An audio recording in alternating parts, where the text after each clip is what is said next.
Welcome to Nerdities. Bitches.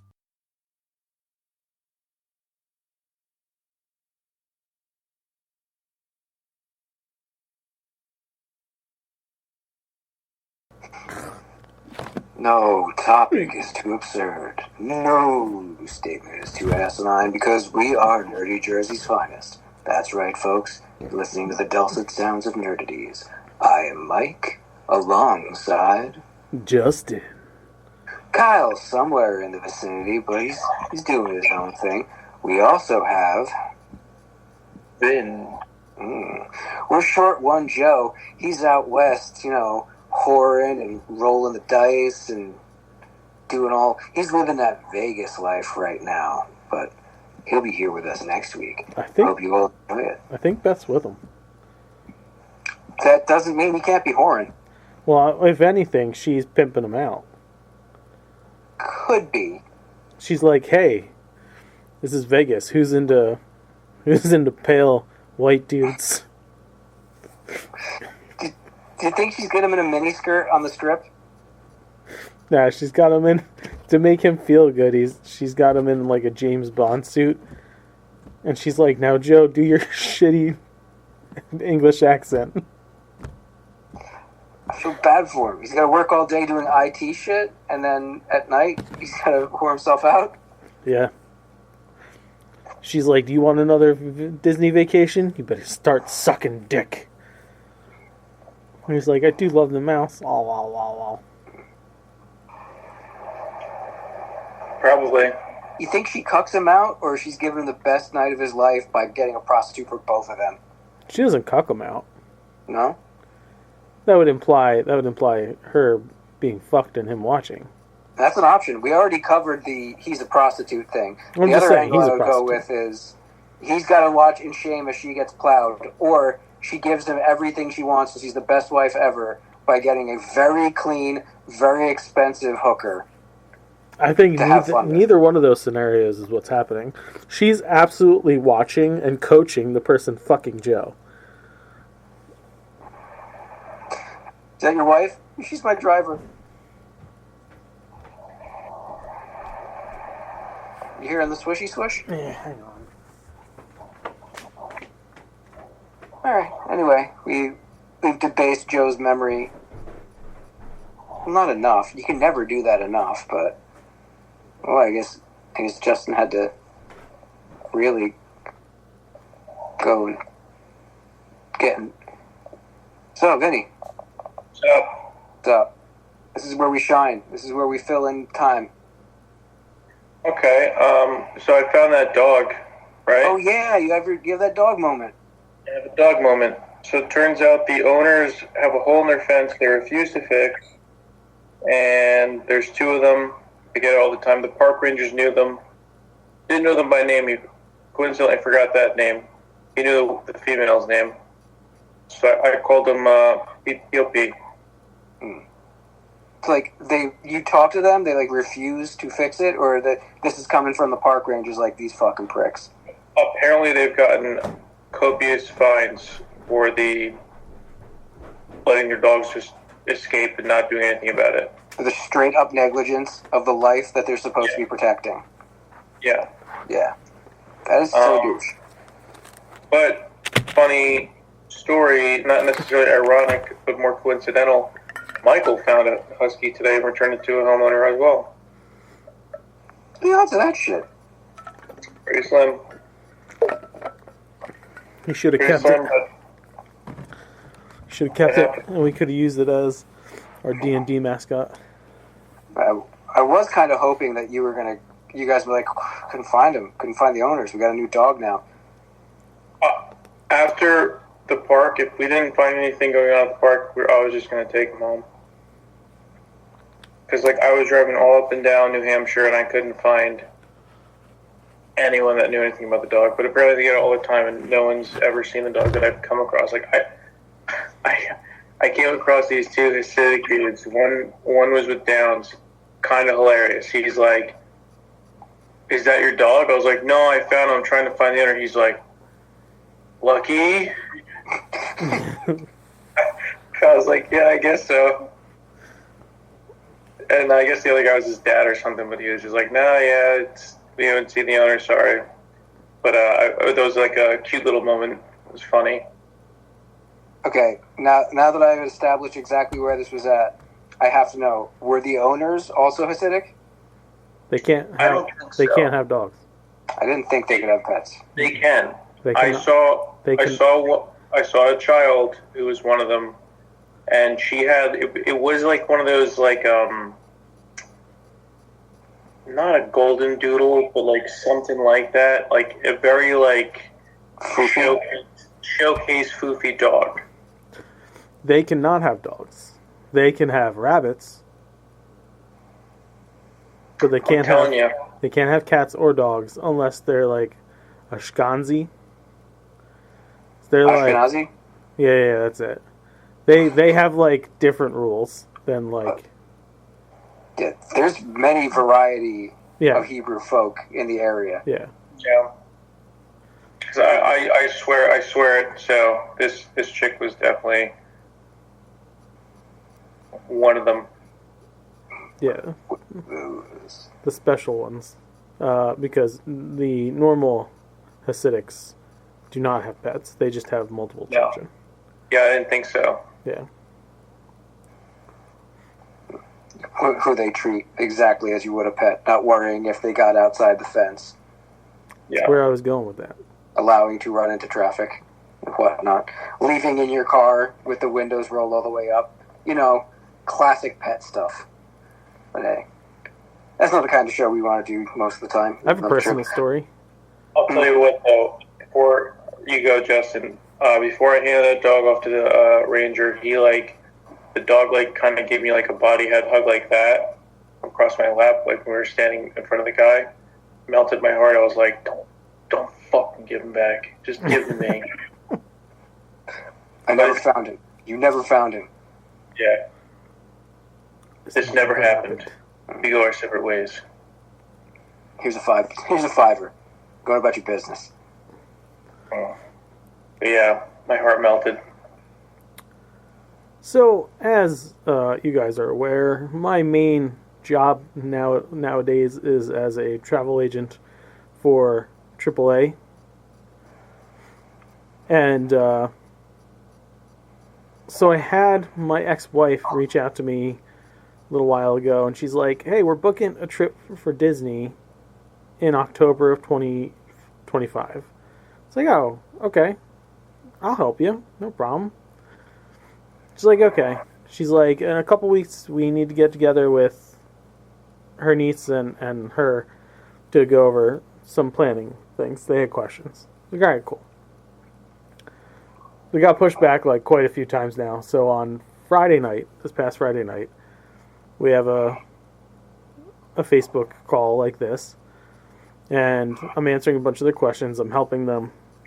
And I'm like, listen, there's like X, Y, and Z that you could do to save money, blah, blah, blah. And they're like, well, we were thinking about staying at the All-Stars movies. And I was like, you could. And they're very much of the mind of, it's a place to sleep. Fair. Oh, they have my mindset. However, those hotels are built very cheaply. It's like paper-thin walls. The rooms are smaller than other rooms. They're on top of each other, and they're like right at the pools. So like there is noise constantly, and her niece has a baby. Like the child will only be 3 when they go. So when I try to be like, hey, trust me, that's not a place you want to stay. I understand you want to cut some corners. I will help you stay at a nicer place. And I guarantee you I can get you to pay less money than if you were staying at the cheap hotels. Okay, yeah. I was like, well, you need to figure out exactly how many people are going and then get back to me. Okay. That was the conversation. Find out on Sunday, Mike, after you left, that they went and booked on their own. And they booked the All-Stars. And they're paying almost $7,000 a piece. $7,000 per party? Yes. For how many days? It's 6 nights. 6 nights, and that's hotel, park hopper, and the dining plan. Okay. I'd imagine the dining plan had to be in there for that amount of money. Sure. And I was like, so James was really upset. James was like, why didn't they listen to you? I was like, it's a great fucking question. So I messaged her and I was like, hey, a-hole, just buying the tickets through AAA alone is going to save you like $600. Well, you said you weren't sure. And I was like, yeah, I'm not sure what kind of discounts you can get because none of the packages for 2025 are fucking out yet. We know she can't listen half the time. No. Like, legitimately, She doesn't. cannot hear out of one ear. Yes. But, like, what she does hear, she just bats away. Yeah. Well, logic, It doesn't sink in. Logic be damned. Mm-hmm. And I'm like, why would you do that when I told you just to fucking wait? I could almost understand if, like, we wanted to get your help on this. We were never able to talk to you, so we just pulled the trigger. They had the conference with you. Yeah. They talked to you about it. Right. You set up a plan and told them whenever you're ready. Yeah, then we'll continue going through the rest of the process. So now they're all paying this kind of money, and I'm like, last night, before I started doing my show notes, and after I was fielding some other issues, I went and broke down a different way for them to stay, and it cost them $2,000 less, and they were staying at a deluxe resort. And I'm like, look at this. And she goes, oh. So then today, she texts me with a bunch of questions like, I'm not fucking answering your questions now. I hope that was going to be your answer. Unless you actually book with me, I'm not telling you shit about vacationing. You wasted my time. Yeah. I charge people for that. You took 2 hours of my fucking Friday night. She calls. And I'm like, who is this? Veronica. Guess. Oh, I was going to say guess. Oh, yeah.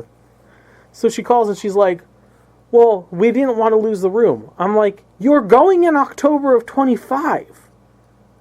You could have waited until this October and booked, and you'd still be okay. I'm like, how much? Could have waited till like February. Honestly, they could have. Yeah. And I was like, how much did you put down? And they're like, just the deposits. I was like, don't put any more money down. I go, the package deals for next year will drop sometime in the fall. They usually do. I go, when we see them, we can talk about them. Otherwise, the other way to go about this, and I said this to Kyle, and if you can do it, do it. You rent DVC points. Unfortunately, when you book a DVC rental, you have to pay the full room price up front. But, like, you're getting... So I set them up for their dates. I looked ahead. And they can get Animal Kingdom Lodge for under $2,100 for the 6 nights for a fucking studio, right? So when I did their ticket prices at full price, not a discounted price yet, and their meal plan, I was still $800 under their $6,500 price tag that they're paying right now. That's without any deals. That was just listening to what I had fucking said in the first place. So she's like, well, should we cancel? And I was like, don't do anything. Just wait. Don't put any more money in. No one put any money in. Let's see what kind of deals happen. If there's a deal that comes down the pipe that works out for you guys, apply the deal. Otherwise, yeah, you should cancel that. Rent the DVC rooms, and then buy your tickets and your meal plan separately through Disney. Or through AAA, because you'll get a AAA discount. Fun fact, kids. AAA discount on Disney tickets. It's a thing. You also don't have to be a member to use AAA as a travel agent. But you do need to be a member to get those discounted tickets. So, this annoyed Ashley. Ashley was like, why the fuck would she waste your time and then not book with you? I was like, I don't fucking know. So today, after I had gotten off the phone, I was on one of my breaks, I was telling Ashley, she was like, you shouldn't have fucking helped her.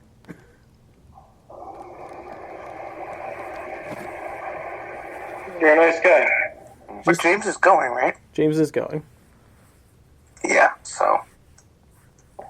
For his benefit alone. Well, he was trying to explain to them too. He's like, listen, like, you're going to want a better room with the girls and with Cooper. So I miss, because Kayla's going too? Yes. So I missed the beginning of the story. So what room did they book? What room type did they book? They booked the All-Star movies. And it was that fucking much? Because there's no deal. They're a year and a half out, Kyle. It is like maximum full price. They're also going they're going on Halloween, and they want to go to that's the other thing. They want to go to the Halloween party on Halloween. I go, if James wasn't going with you, you'd be completely fucked out of that. I just want you all to know. I'm like, day one party and Halloween party, sell out.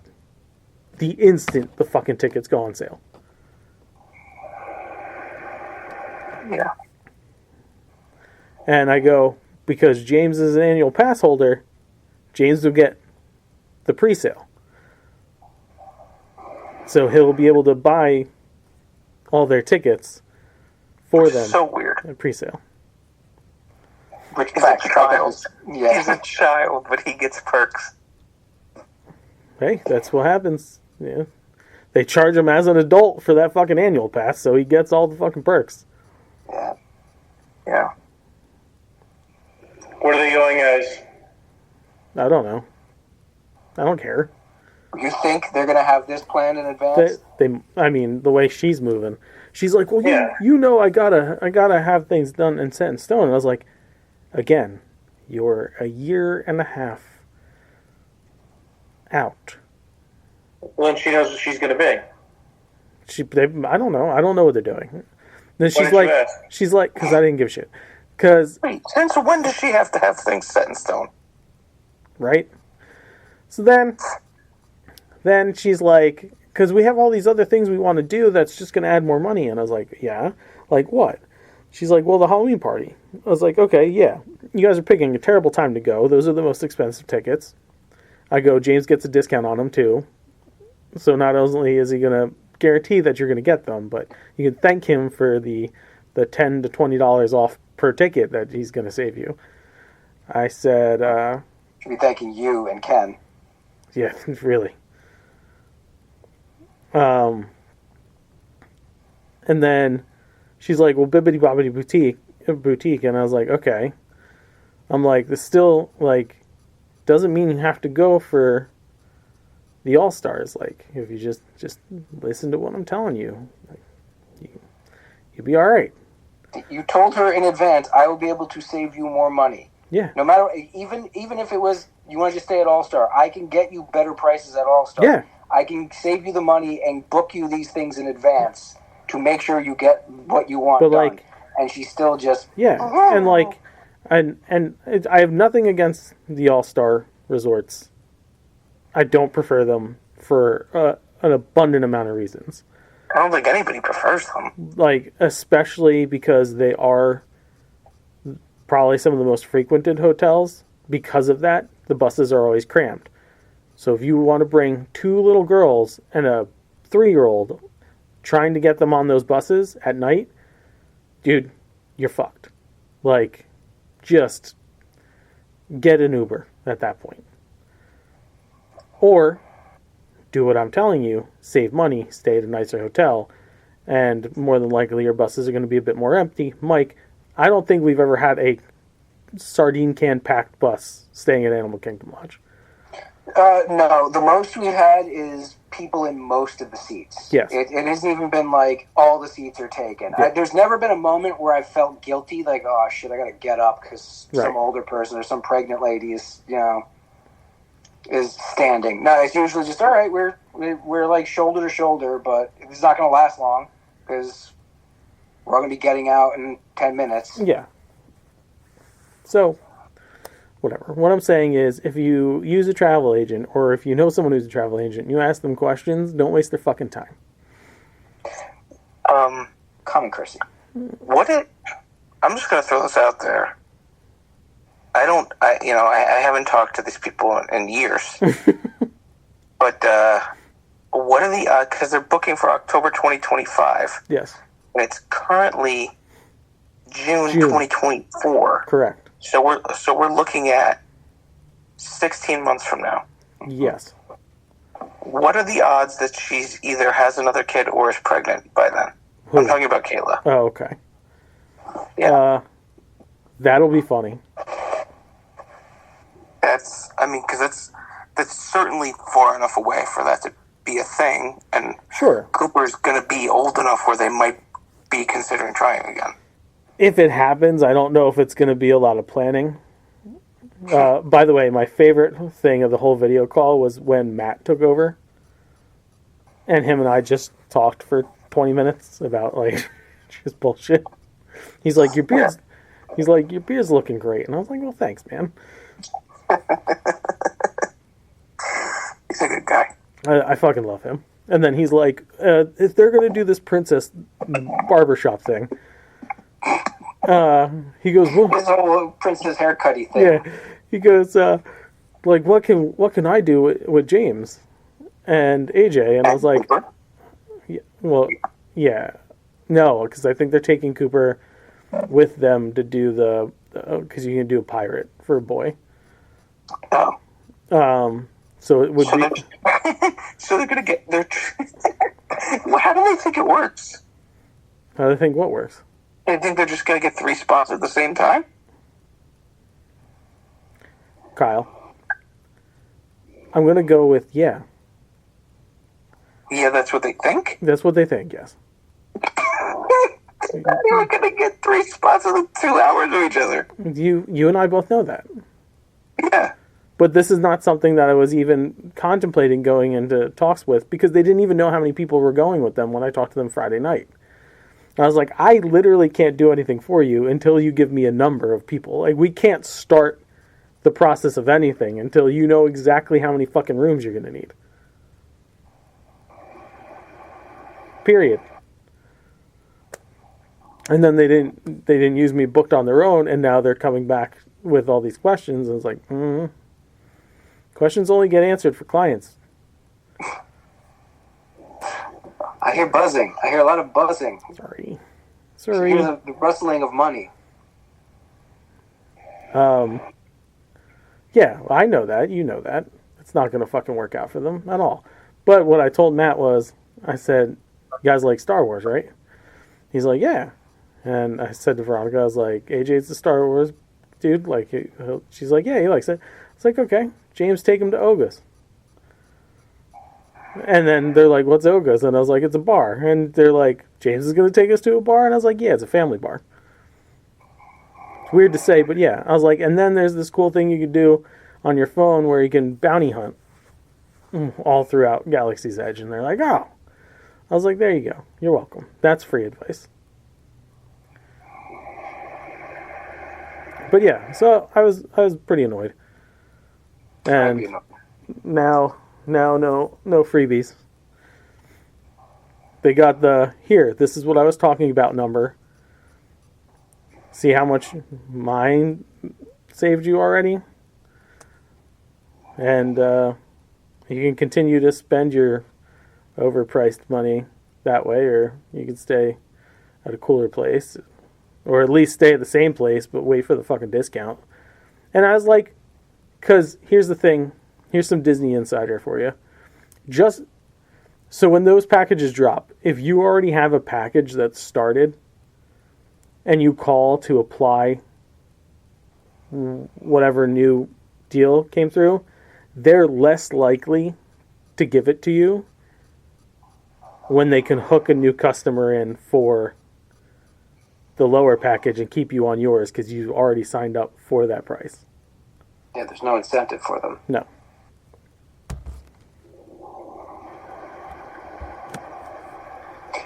Another victim of FOMO. Yep. In Justin we trust. That's what I say. It's a bit too often. All right. Let's do the regular show. A little bit of casting here. Seems the crew of the Daily Planet is filling out more and more each week. Beck Bennett, the whitest name ever to come out of Saturday Night Live, and that's saying something. The guy had Chevy Chase. She had Chevy Chase on it. But Beck Bennett is going to be playing Steve Lombard. If you remember him from either the comics or, yeah, they only ever had him in the comics. He's a sports reporter and a blowhard. So yeah, Beck Bennett fits fucking perfectly. Michaela Hoover, I don't know who she is, but she's going to be Cat Grant. Cat Grant's going to be in there. Ooh. Yeah. And Christopher Shooter McGavin McDonald. It's going to be a character named Ron Troop, another reporter. So yeah, who knows how much time these characters will have in the movie, but a lot of very familiar faces. Wow, Vin, it seems like there's going to be some more time in the Daily Planet than you had anticipated when you were like, Perry White's not an important character. Okay, well, let me tell you something, sir. If they plan on focusing on the Daily Planet, they might as well focus on the public restroom at the lobby, because that sounds like shit. Okay, he came around. I was wondering where that came. Thank you. I'll be here all week.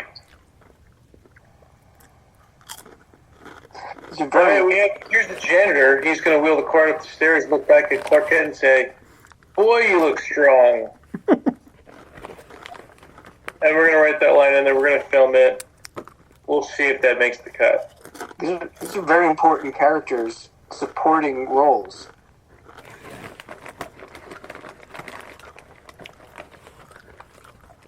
I'm flabbergasted. Listen, as long as this podcast's like, not like, just let me die, then I'm good. How many interns are they going to have in there that they're going to just fire and recycle in there? Like, oh, this one got fired, here's a new intern. Because we're focusing on the Daily Planet now because everyone cares about Clark Kent's hard-hitting stories about dog parks. I fucking do. Yeah. And watch fucking, make Smallville.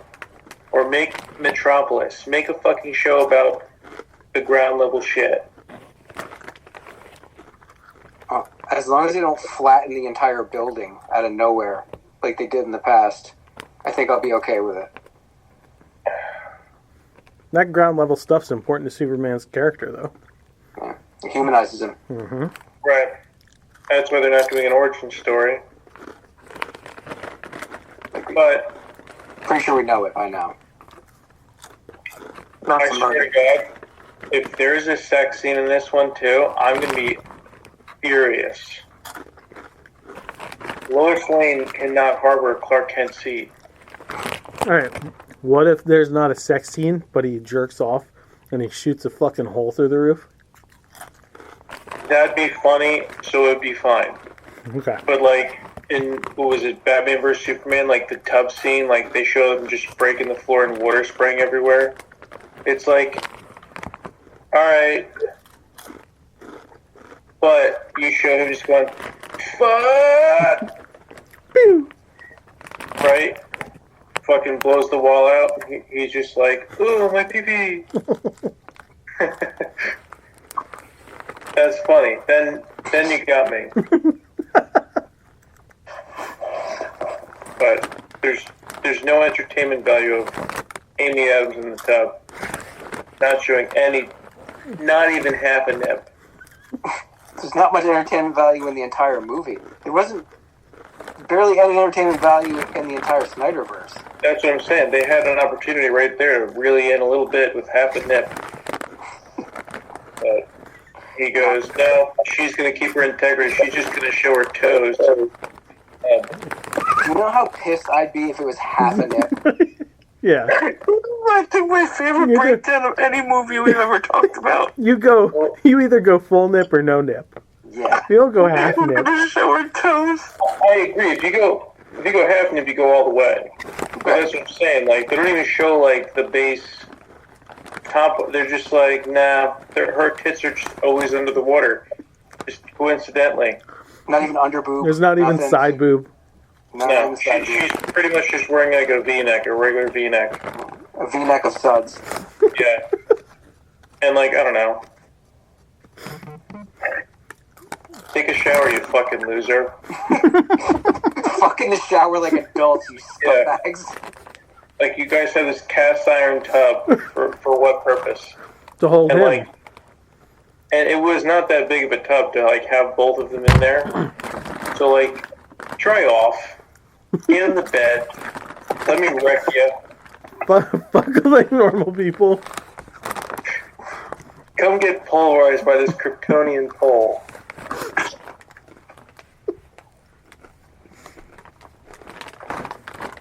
Okay, so they're gonna be in that movie. Was there any other casting? That's all I had. Alright, trailers. I kind of thought they were just gonna leave the whole sausage party thing.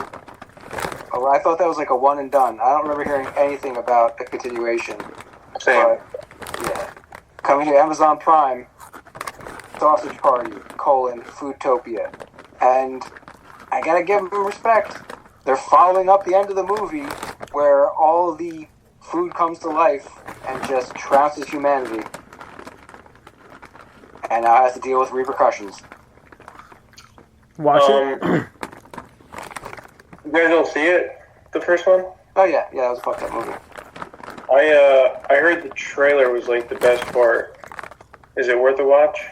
It's funny. It's an hour and a half long animated dick joke. Okay. Kind of lowest common denominator stuff, but you'll probably get a chuckle out of it. Alright. So oddly, some of the funniest stuff is Nick Kroll as the douche. Yeah. The mere concept of sentient food and the fact that it's kind of a play on religion throughout the whole thing. There's actual metaphor. There's themes. There's like a point to the whole deal. Plus, a lot of sex jokes. A lot of sex jokes. Watching the trailer for Very this. nice. Watching the trailer for this made me think of like it's a bad Cloudy with a Chance of Meatballs porn parody. It really is. If Brazzers did a Cloudy with Chance of Meatballs. Yeah. Hmm? Yeah, I thought they were just going to leave it be.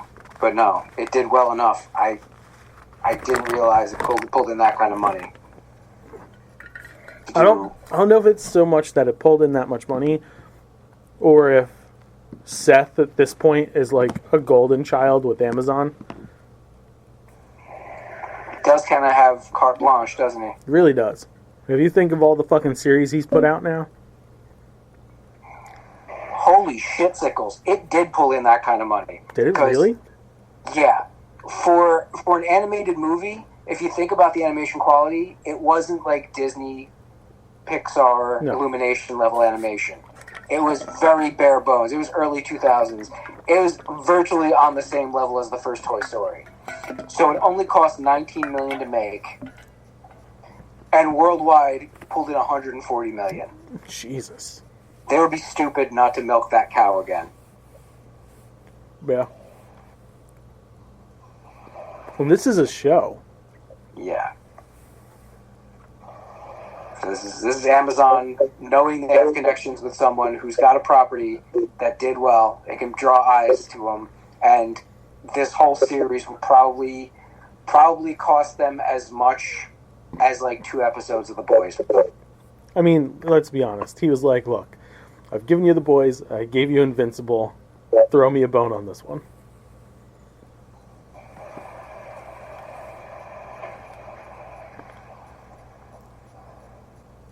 What the hell? Something called American Sausage Standoff with Homelander? Okay, that's something completely different. I was just going to check out they have an estimated price for this this series. No, they're not going to throw the numbers like that around for a TV show. But yeah, it'll do well enough for them.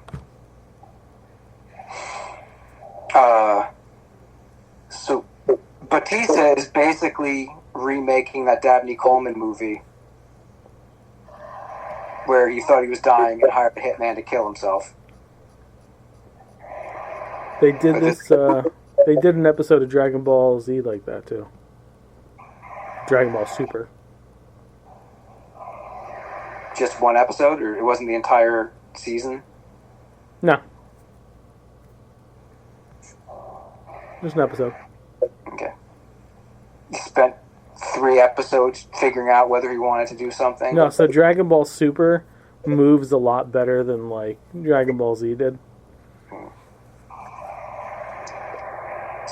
As to say, it moves at all. Yeah, there's not power-ups happen in like just a minute. Okay. Well, I'll be sure to not watch it. Although the Killer's Game, it looks like it'd be fun. The trailer doesn't give away too much. Let's see who's in this piece. Whoa! We got some breaking news.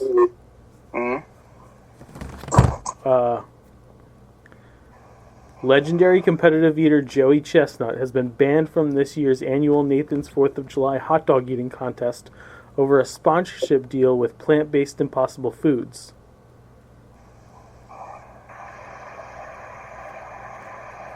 Why? I don't think it's Nathan's that's doing the banning. It's Impossible's. Like, you can't be a spokesperson for our brand and then go in a fucking hot dog eating contest. No. Okay, so it's not a ban as much as it's them limiting his exposure, limiting his involvement. I mean, that's kind of dumb for him to sign a deal with a company, not look at the fine print where they could tell him where he can and can't compete. I think. Imagine like signing a football player and being like, "Whoa, buddy, we're a baseball brand." Yeah, Get that exactly. I'm surprised they didn't try to push to get him specialty dogs to eat in the competition. I think that's. I just read the article. That is the problem. He's requesting the specialty dogs, and that's not the deal. Yeah, it could be an advantage. Uh-huh. Right. I mean, if they want to sponsor the whole thing and everyone's eating Impossible dogs, It won't be then- Nathan's. exactly. If they're going to throw their own freaking competition, then sure. Well, if everyone has to eat Impossible dogs, Joey Chestnut's gonna fucking win. Because ain't nobody eating 30 of those fucking things. Have you had one? What? Have you had one? No. But no one's eating Why are you 30 gonna of those fucking Why are you gonna make a things. fucking claim like that then? Because no one's gonna eat 30 of them. Why? They could be fucking delicious. They could be, but no one's eating 30 of them. I mean, no one should eat 30 of like anything, Yeah. unless it's White Castle sliders, then that's okay. Unless it's some type of candy. Fun fact: White Castle sliders almost made it on the movie theater food list for that tournament because of Matt Norman.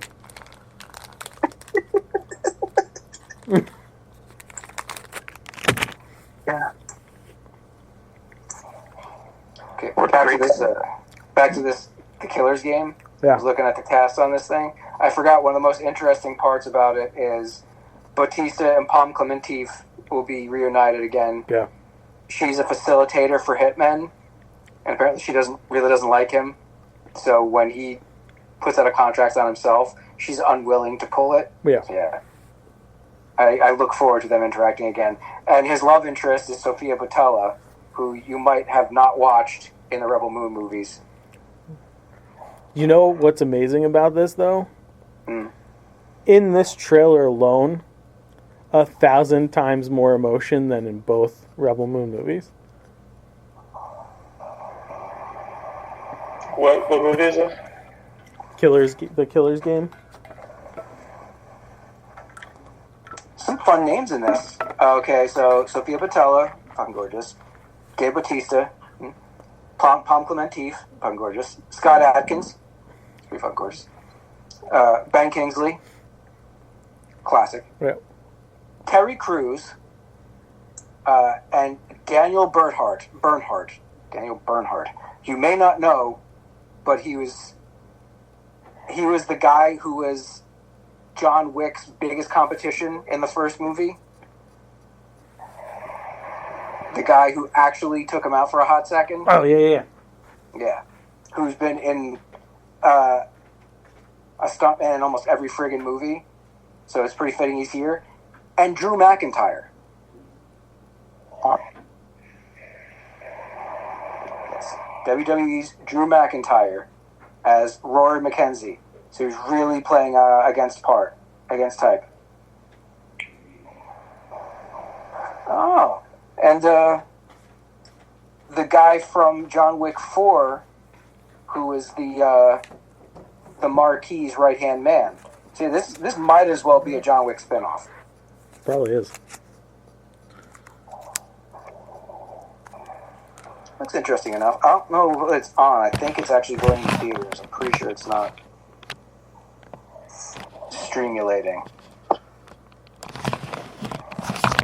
Alright. So that's the only two regular trailers I have. Do we want to save all the game stuff?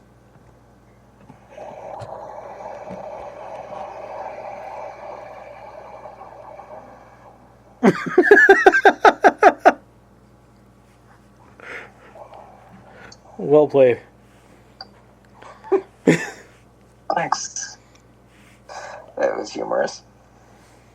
Should we read this for the fans? Yeah. The listeners. Someone posted ranking the 4 best live-action film Jokers of all time: Heath Ledger, Joaquin Phoenix, Jack Nicholson, and Cesar Romero. Jared Leto responds with 5. There's been 5 live-action Jokers, but fuck me, right? And someone responds with, yeah, fuck you.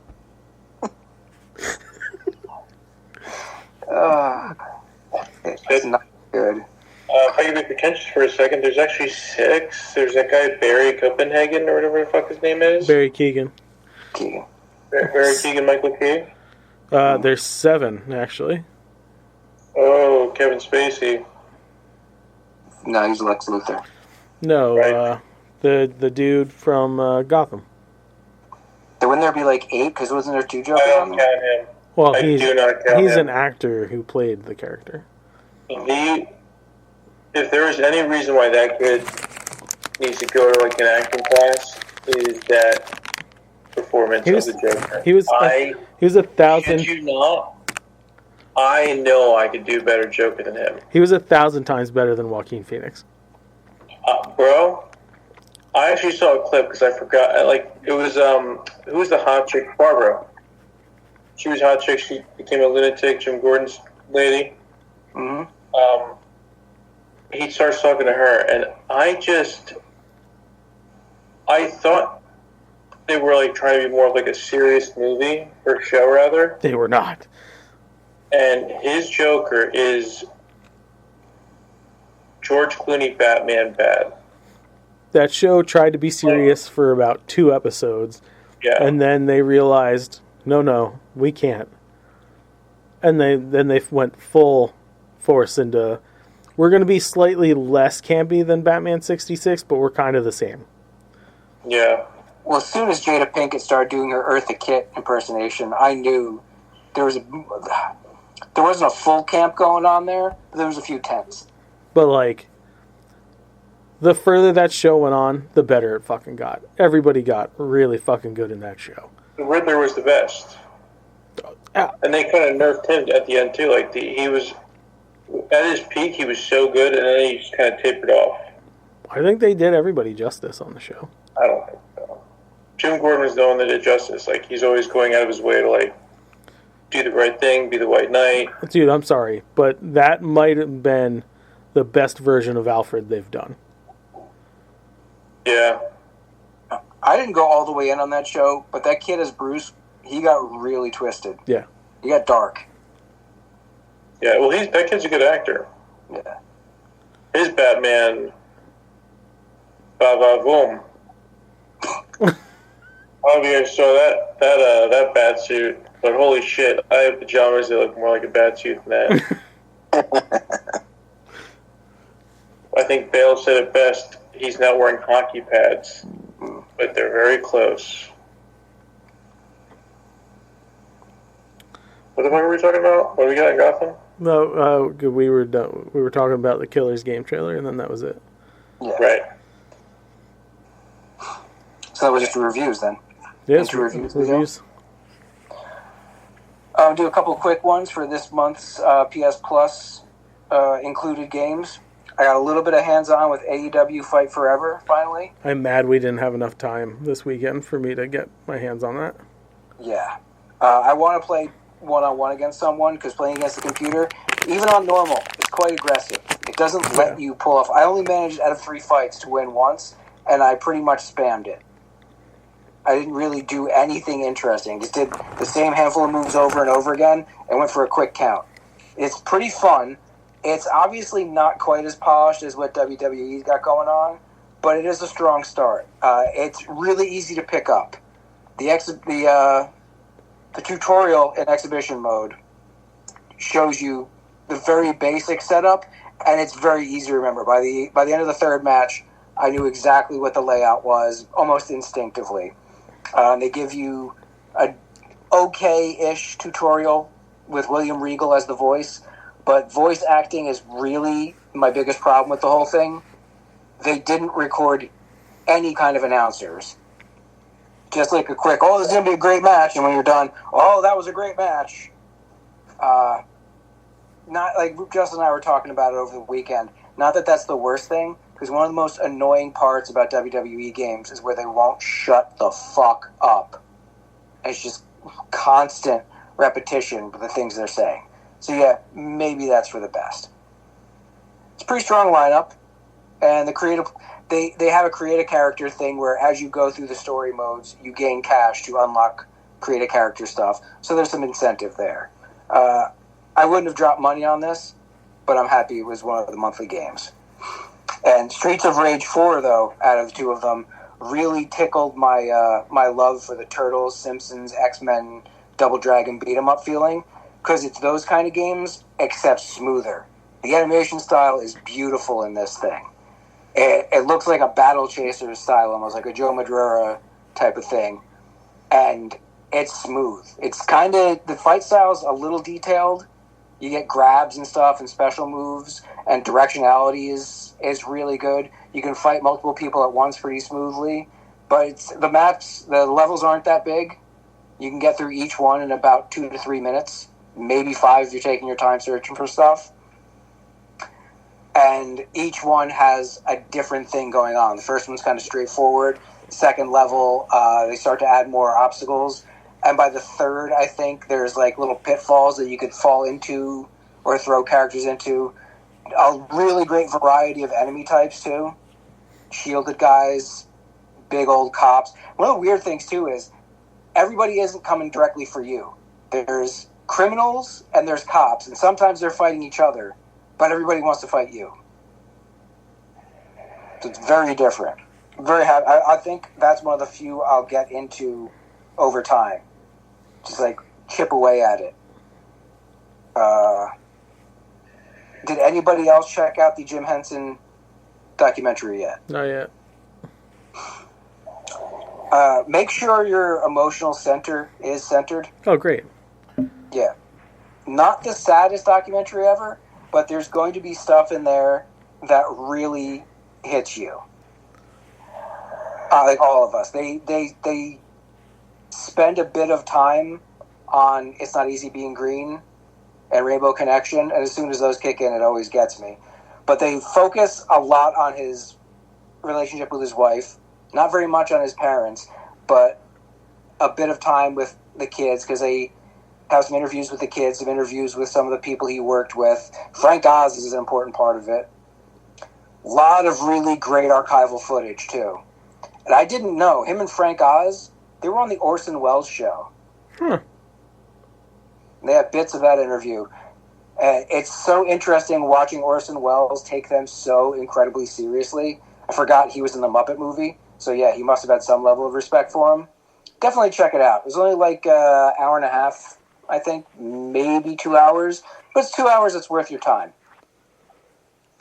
I don't have Netflix, but I was over someone's house, and they randomly threw on a movie on Netflix. And I'm happy they did, because it was It was so worth the time. You might have seen the ads for... Oh, I was at someone's house, and we were in between stuff. So we were watching a movie. You might have seen ads for Hitman. Yeah. Yeah.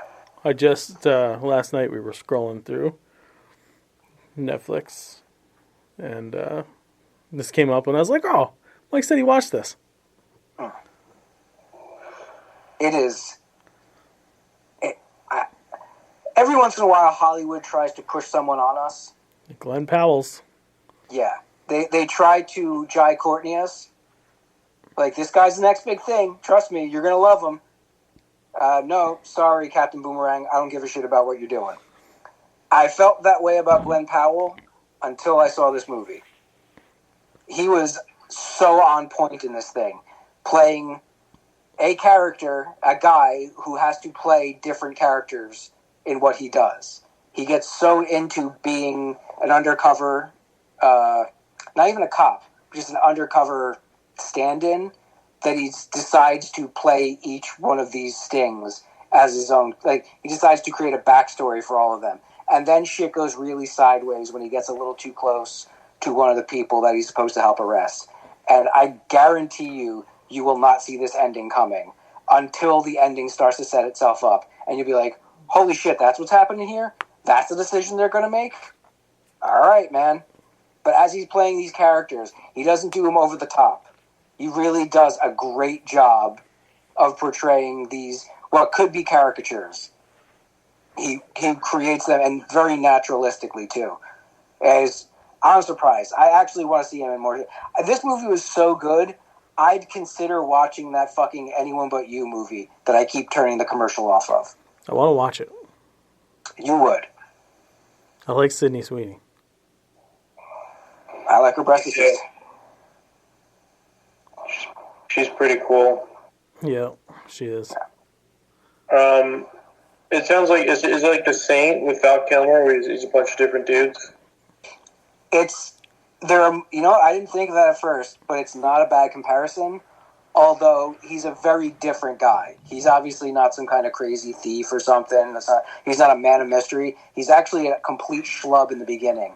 Who's the point of the whole movie? They lay it out very early. It's about choice and personality, and the choices we make and the people we interact with affecting our personalities. And can you become a different person by willing yourself to be? Like, we all have who we are at our core. It's almost like that fake it until you make it thing. Pretend to be somebody long enough, elements of that person will seep into you. That's what starts to play out throughout the movie. For better and worse at times. We all wear masks, metaphorically speaking. Mm-hmm. That kind of deal. But he does a great job at it. Overall, I'd absolutely recommend everyone checking it out. And it's fucking funny, too. The black lady from Parks and Rec is in it.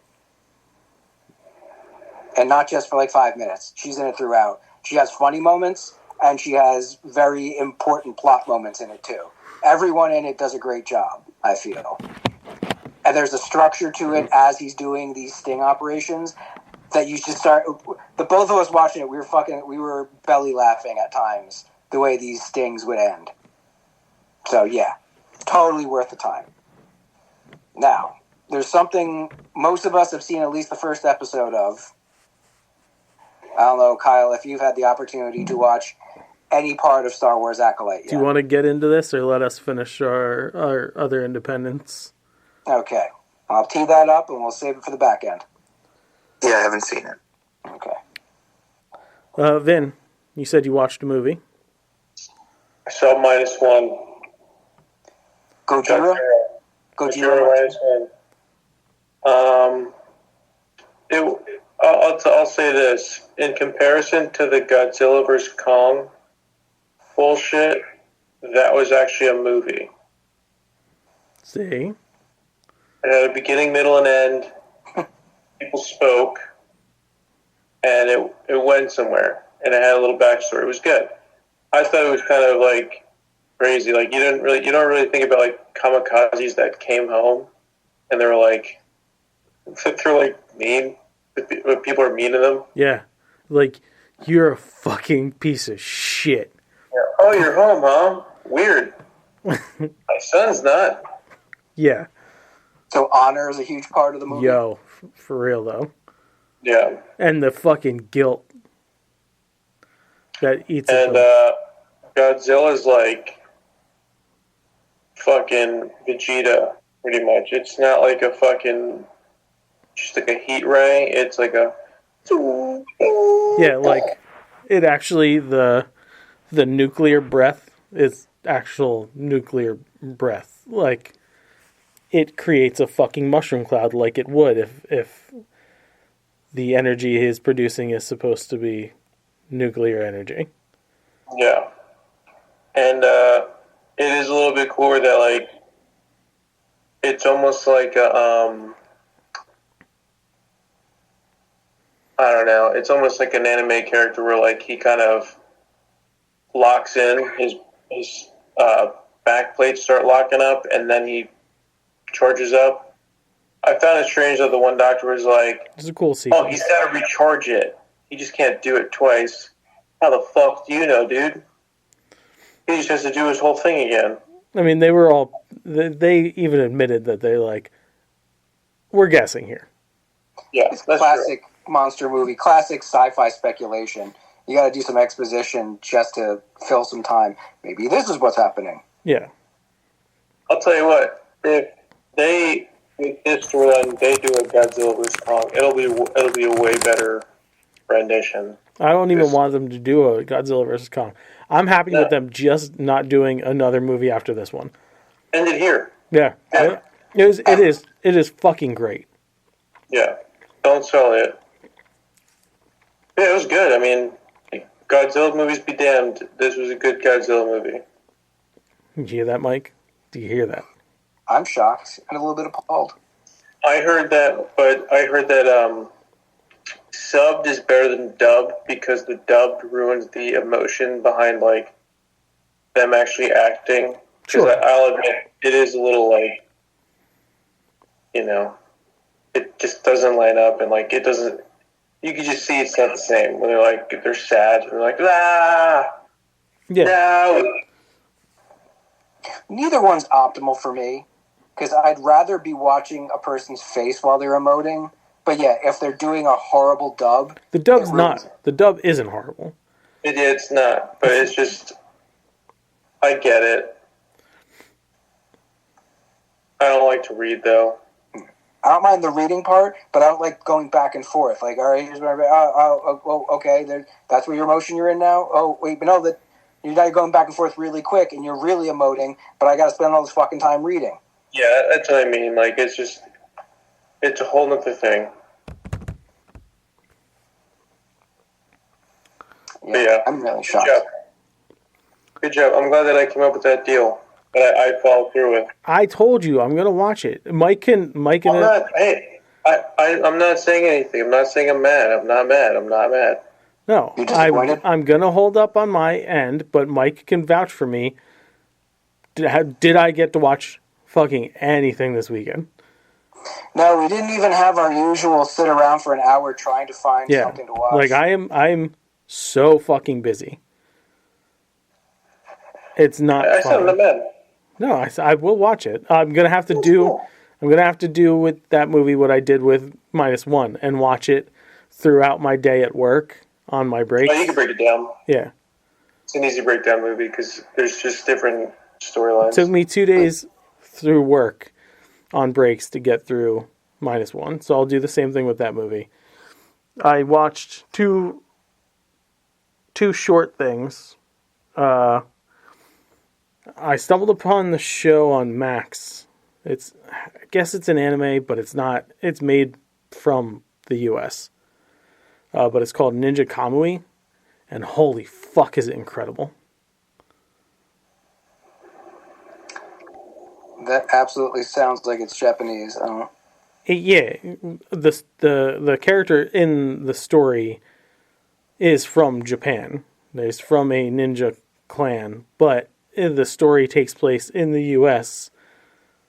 in the beginning so far. But I think it was an Adult Swim original. Okay, well that's half anime anyway now, or it was most of the time. The animation's good. The voice acting's good. I really like the story. It's like animated John Wick, but he's a ninja. Ninja Wick. Yeah. So it's pretty fun so far. I got I think like an episode and a half in. The other thing, before we record Can't Stop the Rope Drop on Saturdays, and Ashley is laying Zach down to bed, James, myself, and Mike usually watch old SNL bits or pitch meetings or Honest trailers. And they happen to have the Honest trailer for X-Men 97 that dropped. So Mike and I put it on and we're watching it, nodding along, and James is like, oh wow, the animation looks really cool. I was like, yeah. He's like, I guess I'm going to have to watch this? And I was like, well, that's up to you. And he goes, yeah, I want to watch it. So Sunday night, when Ashley put Zach to bed on Sunday night, James and I watched the first episode of X-Men 97 together. And he's like, this is incredible. He's like, I really like the animation. He goes, so every time a new character would come on screen, James has no affiliation to the X-Men whatsoever. There's like nothing. He knows nothing. I'm kind of ashamed of us for this, but they haven't exactly given us much reason to We've not done want to show him. We've not done any X movie with him on Exposing James. Yeah. Because we kind of went through we're going through the Batman series. But he's like, so every time someone new would pop on, I'd give him a quick rundown and be like, this guy, this guy, this guy. He knew who Cyclops was, clearly. He's like, that's Cyclops, right? We should know who Wolverine is. Yeah, well, no, he doesn't. Why would he? Well, how does he know Cyclops? Well, I mean, it's pretty easy to be like, that's Cyclops. He's the guy with the one visor eye. when someone says the word Cyclops and there's that group of them there, then okay, yeah, process of elimination. But like, never seen Wolverine pop up in anything. What would he have? I do find that a little odd too. That not that he doesn't know Wolverine, but that he knows Cyclops and not Wolverine. I'm saying he named Cyclops, right? He is the most logical name to costumed character in the entire fucking cartoon, right? Like, Storm needs to use her powers before you realize, oh, that's Storm. You don't understand any of the other characters' fucking names except for Beast because that's quite fucking obvious. I was gonna say, if he didn't guess who Morph was, we got a problem. He really liked Morph. Because he was funny. So, but yeah, he hasn't even seen Deadpool 2 yet. So, has he even seen Deadpool 1 yet? Yeah, remember we did the episode for Valentine's Day? I didn't think we did. Wow. We did. It shows what my memory is. I thought that was still a bit too... No, we went right into that one. Eased it in, slowly. But yeah, he has not seen any of the X movies, so he's never watched any of the other X-Men cartoons. So he's like, it was real fun watching him and being like, that's this guy. This is this guy. This is what happened then. Alright. I have personal beef with your strategy here. Why? You can't fucking figure it out at the surface. Well, because I didn't start with the original series? No, because you didn't start with anything that has fucking Cyclops in it for more than 8 seconds.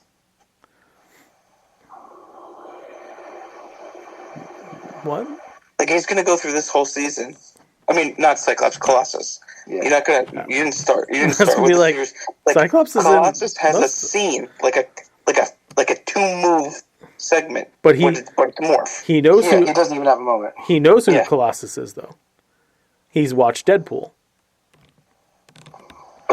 And Colossus is the only X-Men that shows up in that fucking movie. That's not true. Yeah, in that first movie? Next time it's there. She's not she's a trainee. She's not an X-Man yet. Okay. like anyone ever really completes their training. They're all fucking Anakin Skywalker in that universe. Yeah. Either the mansion blows up or they go on to another team. Yeah. They have to go on a mission to save the actual members of the team. That, and before that movie, she was a deep bench character, and she hasn't shown up in any of the other things they've done either. Alright, so at least he's seen something that has Colossus in it. Yeah, and a good version of Colossus, too. Probably the best version. Definitely the best version live action. For sure. Yes. But yeah, where do you just go back to the first X-Men movie? Yeah, I mean, we'll finish this. I mean, the X-Men series is on the list, but we have to finish the Batman stuff first. We just finished all 4 Burtonverse movies. So we could probably like throw the early X-Men movies in now so that we like don't just stick with all the Batman. There's a little breathing room. I'm a bit trepidatious about the X-Men movies. They were great at the time, but they don't quite hold up anymore. I understand that, but especially compared to what Marvel's been doing since Feige took over. We have to expose him to it. Gotta. Because he's got.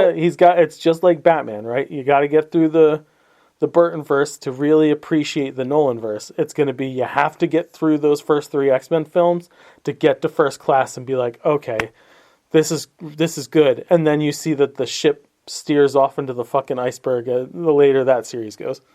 You know what? I will say that I think the casting, looking back on it for the time, the casting, the action sequences, and the CGI hold up pretty good if you know what the rest of the world was doing at the time. Yeah. The plot and the dialogue fall off significantly. I mean, as far as like about 3/4 of the way through the first movie.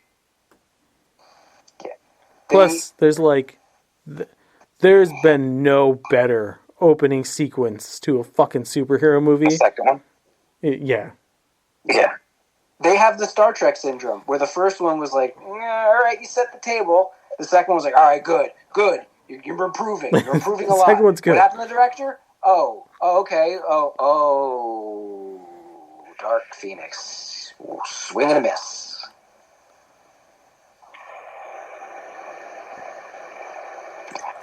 But yeah, he enjoyed it, and he was really into it. He's like, can we watch the second episode? And we were gonna start it, but then Ashley had come out, and he's like, I gotta wait now. And I was like, yep, just like we had to back in the day for the real cartoon, just like we had to with this because it was only dropping weekly, which I appreciate. I've always felt like, and maybe it's just because of the way I was introduced to this kind of stuff, but like, I always felt like that's a question I want to ask people when I find out that they're into kind of like nerdy stuff. It's like, what Hogwarts house do you think you'd be in? Who's your favorite X-Men? Like, there's just like, there's like a couple questions like that. Like, I would be more interested in who somebody's favorite X-Men is than who their favorite Avenger is. You know, it's weird because I struggle picking a favorite X-Man because my instinctive one is Wolverine, and it's a fucking cop-out. Yeah, but so is your favorite superhero. Spider-Man's not a cop-out. I was a Spider-Man fan before anyone gave a shit about him. Me too.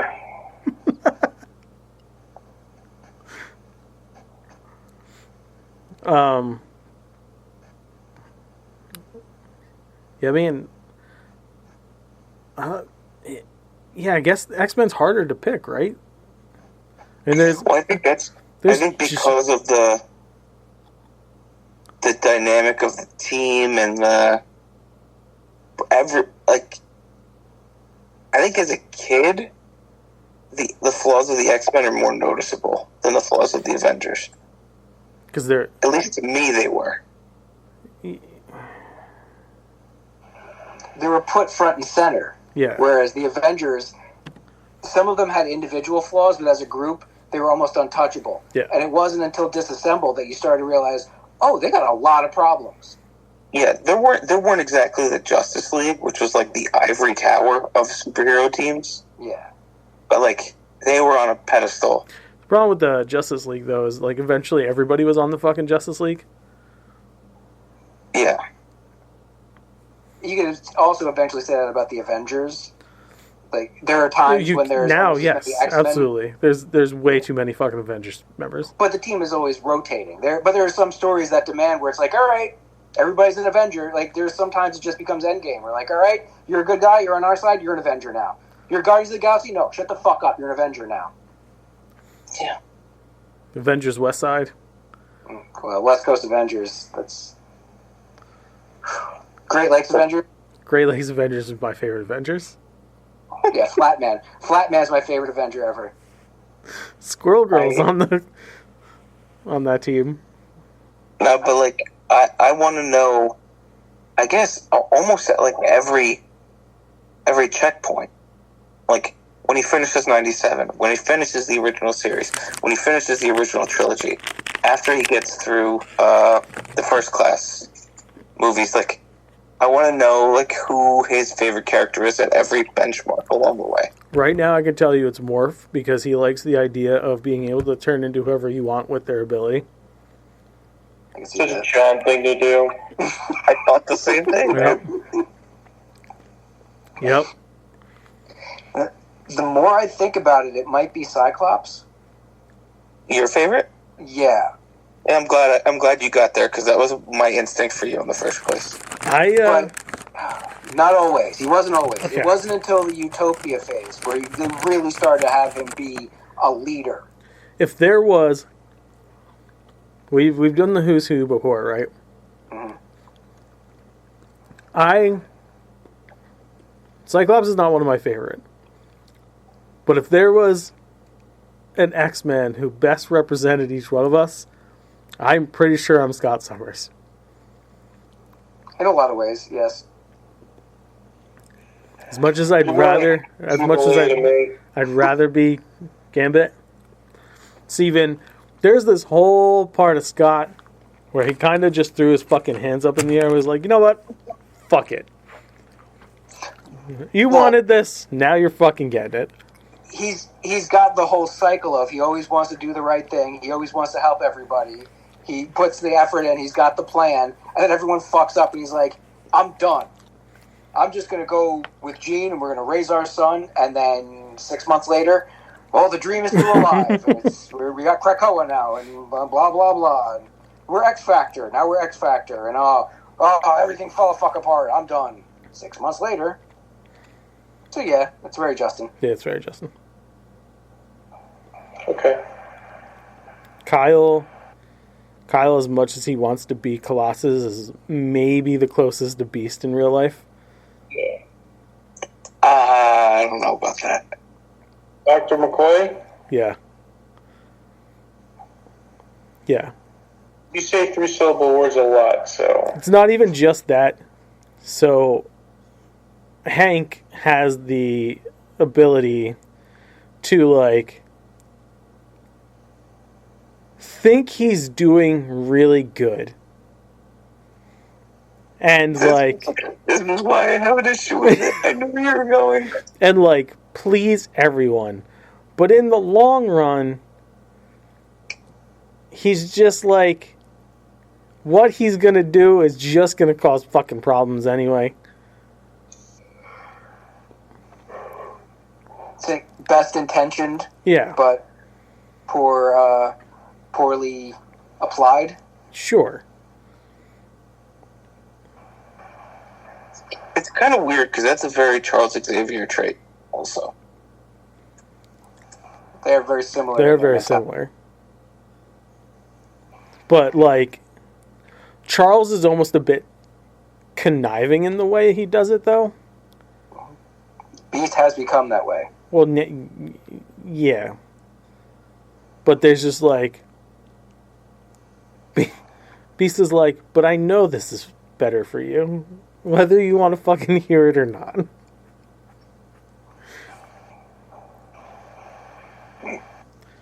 I don't even know who Pravda would be. Morph, he'd be more personality-wise. No, Morph's too funny.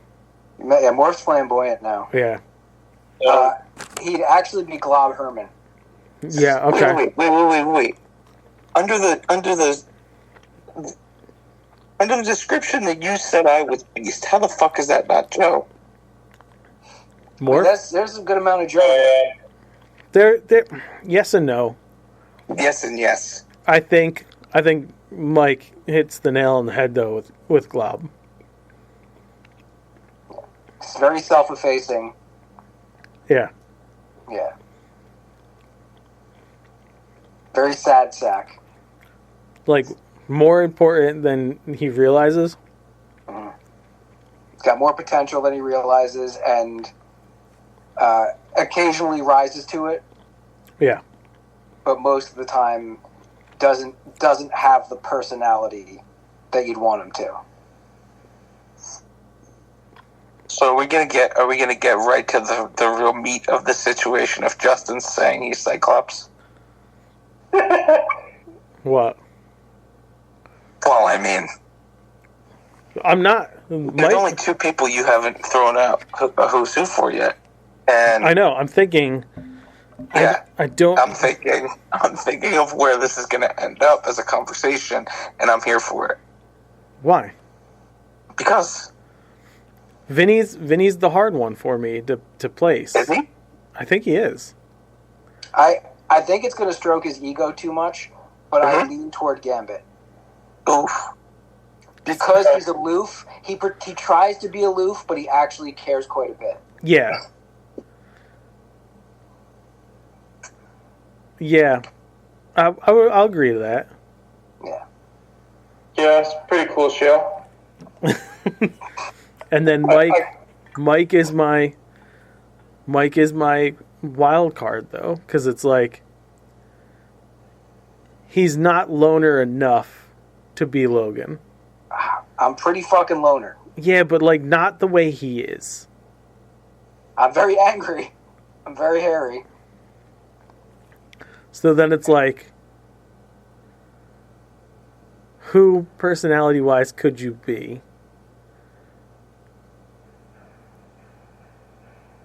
And I have a hard time. But the thing about Mike is that, like, as loner as he is, when he's not alone, he's not loner-ish. He doesn't behave as a loner when he's in a social setting. Like, he's not awkward in a social setting. Which is pretty Wolverine. He can work in groups, but he prefers. I was gonna say it's pretty Bishop. Cable. I was thinking Cable. Cable's kind of a hole. So is Mike. He is. So is who? So is Mike. He could be an asshole at times. Yeah. You don't write enough with.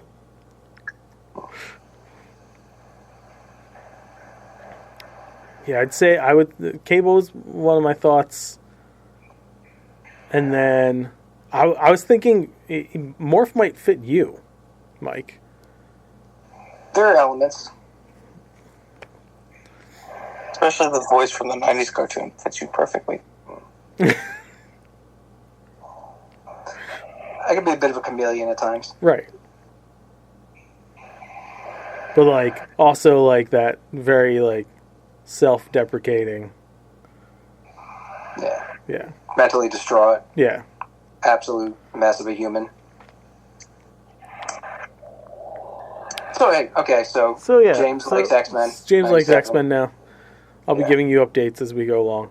The three of us. So did this segment kill food news for this episode? No, because there's not that much news to begin with. Son of a bitch. Okay, so then let's try to steamroll through the first episode of Star Wars Acolyte. Should be easy. Yeah. There wasn't much going on in it. Not all too much of a much. I watched the first two, and I'm left with a bit of an odd feeling. It doesn't play like any other Star Wars I've ever watched. Not in a bad way, but also not in a good way. I'm It's glad. just kind of there. I'm glad you say that, because I don't hate it, Yeah. but I also not sure how much I like it. Yeah. I like the concept that we're getting Star Wars that has nothing to do with the Star Wars that we've already seen. That's like number one, fucking thumbs up. Good job, guys. This is what I like moving forward. I don't care anymore about the Skywalker saga. I don't want to hear any more about First Order or Empire. Like, give me this stuff that takes place 100 years beforehand. I'm good with it. My problem is that Star Wars for me doesn't translate well into TV shows. There's like something about it aesthetically that I'm just kind of turned off by. Did you feel that? No, because some of them ring perfectly. I'm super happy with The Mandalorian. I've been happy with it the whole time. Sure, there's Ahsoka, exceptions. super happy with. Obi-Wan, super happy with. I mean, it was a one-off. It was odd in ways, and it gave us stuff. It was fan servicey, sure, but it worked in a lot of ways. There's something about the quality of it. I found that to be pretty high quality. Obviously, Book of Boba Fett, none of us were a fan of. It was just, it didn't work. The biggest problem I have with the Acolyte so far is the acting isn't that good. No, it's not. It really isn't. The dialogue isn't that good. You know what it reminds me of? It reminds me of, and I haven't watched any of the new season yet, but it's very Doctor Who. It's pretty Doctor Who-y in that there's a lot of leeway given. You're there for the experience. You're not there for the quality necessarily. Yeah. They're playing with your emotions, and sometimes it nails you. They put together an episode where it's like, oh, that was beautiful front to back, and sometimes it's like, well, he had an adventure. It was definitely British, because this looks BBC quality to me. It doesn't look as good as it could. Right. It doesn't flow as good as it could. Yeah. It's got a very TV look to it at times. The structure, I don't even know if where you're at they've gotten to the town where one of the Jedis is like meditating. I think that's like episode 2. Yeah. This town looks too small. It looks like you're at Galaxy's Edge, but they shrunk it a little. It just feels like a set. Whereas The Mandalorian, almost none of the areas you're in look like a set. Like, in episode 1, the only thing that was, like, really good was the bar fight. The bar fight was pretty cool. I liked the ship. The stuff on the ship was cool. I didn't like it.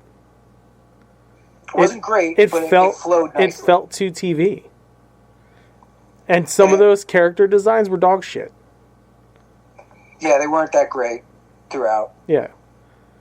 The bar fight was stupid at the end. Sure. But, like, it was the most movie quality thing of the show.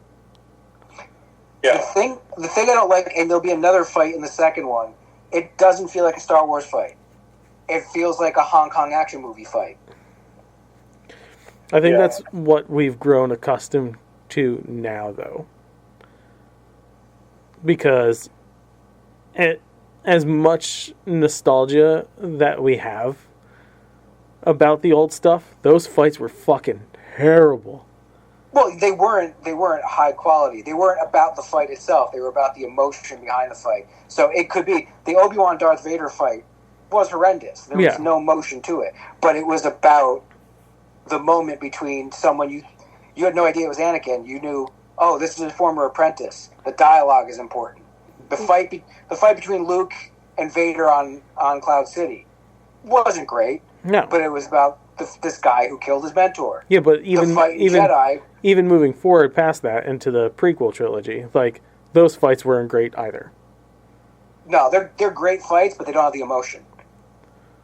The first one, or the Duel of the Fates is a great fight. Right. Right. Yeah. Everything else in there was kind of meh. Yeah.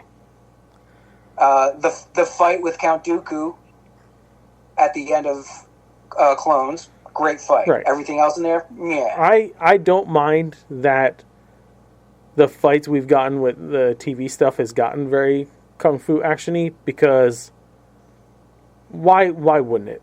Why wouldn't they fight like that? Like, you know what I mean? Well, no.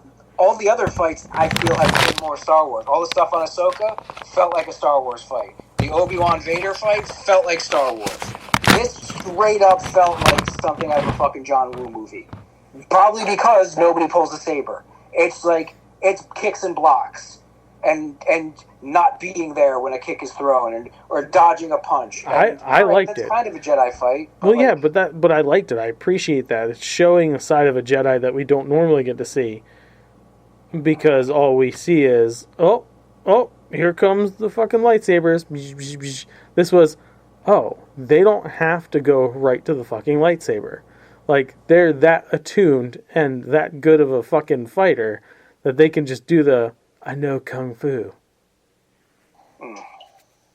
But also, they kind of feel stupid. Like, that fight at the end made the whole fight stupid. Like, you have force powers. She doesn't really. Just, alright, what's up? You're under arrest now. But that's You know the what I mean? thing. She does. Yeah, she does. I don't want to give too much away, but, like, that chick, just because she's not showing the force powers, she is attuned to the force. Yeah, kinda. They get into it in the whole plot, but, like, yeah. Yeah. I don't know, that chick's a master. This girl has shurikens. The way she got her, I respect that. Like, to use someone else's, to put an innocent person in danger, to open up the Jedi to an attack, that makes sense. That's like the only way you're going to get a Jedi, is if you use their code against them. Unless you're a Mandalorian and you just got so many fucking tricks that they can't block them all. But yeah, I'm open to it. I hope the episode that just dropped a few hours ago builds on the positives, but also the performances. Like, this dude is playing Saul. I don't know what else he's been in. It's always tricky when you have someone who's not a natural, like, English isn't their first language. It's hard to see their emotionality work. But whoever the green lady is, who sends him on his mission, her dialogue is ass, and her performance is pretty ass, too. Oh, old Greg's mom? At least X-23 is doing a good job. They don't give her much to do, but the chick who played Wolverine's daughter, she's the Padawan. She's doing a good job. And the chick who's the mechanic, she's doing a good job. You mean the mechanic? The mechanic. Yeah, the mechanic. Mechanic-a-hire. I have a problem with that term. With a mechanic and a mechanic. Please elaborate, sir. I need to know. Thirdly, did you guys notice the fire in space? I saw the meme of it before I saw the show, and I go, that's not real. They didn't really do that. But guess what? Spoiler, there's fire in space. Well, there's always that. Like, there's sound in space too in Star Wars movies. This is the suspended disbelief we've accepted for 40 years. I don't accept this part. I'll accept sound because the TIE fighters sound cool. You know?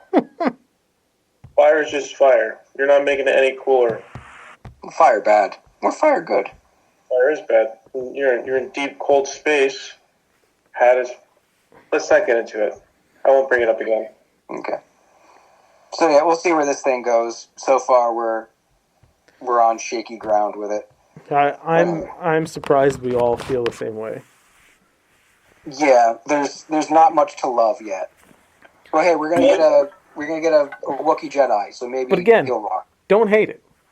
Yeah, it's not dog shit. It's just it hasn't touched my soul. Yeah. I'll tell you what. I was mad on the whole first episode until the very end. Like that last 30 seconds when the guy starts talking about, an Acolyte, that black shadowy figure that draws the red lightsaber. That's cool. Do they Brought me pay? back in a little bit. They pay off who that is in the second episode? That dude? Yeah. Not yet. No. it's more about the chick, the assassin chick so far. She's got stuff to get done before she can really make that guy happy. Also, with all the technology they have, when they get the one chick, they bring the bartender to her ship, and he goes, "That's her." Mm-hmm. And everyone's like, "Well, the bartender said." Yeah, they don't have video of it or anything? Nothing. I think this showrunner is proving all the critics right that she does not know Star Wars, and she doesn't know how to make a fucking show. We'll see. This isn't a Filoni joint, right? No, I'm pretty sure it's far enough removed that he doesn't have anything to do with it. All right, some news stories then. Rumor mill churning. Sean Levy now has finished up Deadpool versus Wolverine, we're pretty sure. Should be completely in the can. Seems like Marvel wants to keep him around. Rumor is he'll be directing the next Avengers movie. Avengers Untitled? Yeah, Avengers Open Dynasty. And I'm all for it. I've enjoyed everything he's directed. It's weird to me. He's proven himself. He's proven that he can handle a big budget feature. Yeah, right. But like with the humorous take on it. Not always. The Atom Project made laughs, but it wasn't quite about comedy. Sure. Free Guy, very funny, but also an emotional element to it. I don't mind having some haha in there, but like we need to steer clear of what the Thor movies have been. Yeah. Especially for an Avengers movie. Let's not forget, he also was an exec producer and director on Stranger Things, so he knows when to get dark. Right. Okay. Evangeline Lilly, while we're staying in Marvel territory, has stepped away from acting for the time being. She didn't completely retire. She's taken a pause at the very least. So who knows? Maybe they'll throw a bunch of money at her and she'll come back to play Hope whenever they really need her. But for the time being, she is pretty done with acting. What'd she say? It's her dharma if she wants to come, if she ever comes back.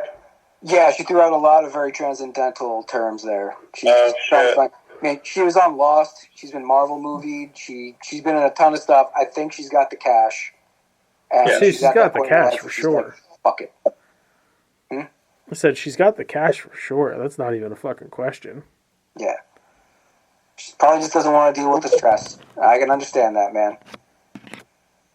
She caught a lot of flack too for oh yeah, her beliefs. Yeah. Her perspective. And it wasn't even her beliefs. She was just like, well, maybe we should kind of question some of this stuff.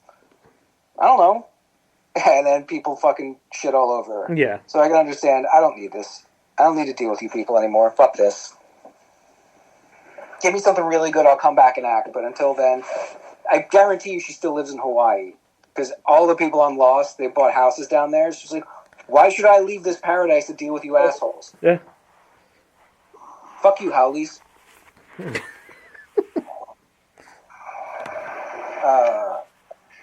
Call of Duty Black Ops 6 is coming soon. And I know none of us here will be buying it, but I think it'll blow your hair back to know that the file size for the single game is going to be 309 gigabytes. It's fucking insane. That's half of a PlayStation 5 hard drive sucked up by one game.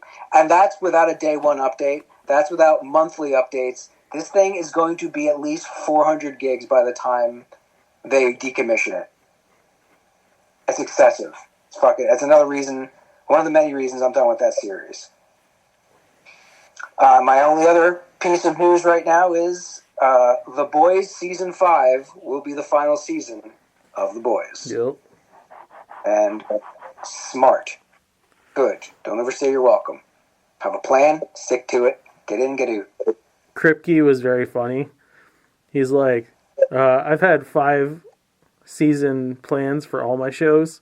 He's like, but I've never gotten to execute them before, so I'm kind of happy that I get to do this one in 5 like I said I was going to. I like the way he's standing behind.